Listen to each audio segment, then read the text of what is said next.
So the new anime Twitter discussion of the month has just dropped. Basically, there's a new Fate anime that is causing a lot of waves because that's really good animation, and a lot of new people are getting into the series, and that's good.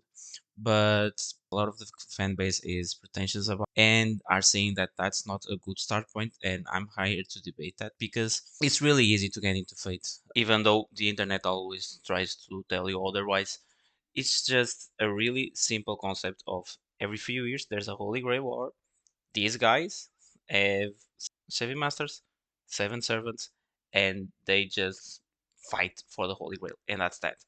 So, is it a good place to start? Short answer, yes. It's always a great way to start Fate, either way. You can start anywhere and you go with the flow because they're eventually going to explain everything.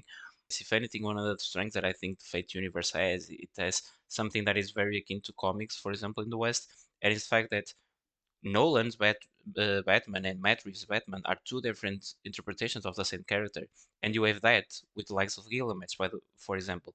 He is somebody that in Fate Zero, in Fate Stay Night, the main route is really different from Babylonian, for example.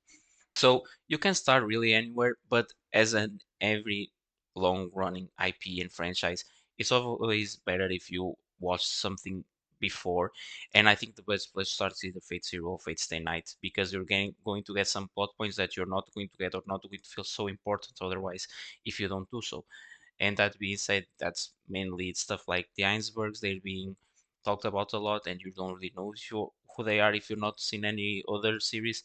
And the art of revelation at the end of the first episode, where one of the big deals about the Holy Grail world is always to try to conceal your identity so that no one has adventures of you. And basically, Arthur just reveals himself at the first of the ending of the first episode. So just simple stuff like that, but you can enjoy the anime anyway.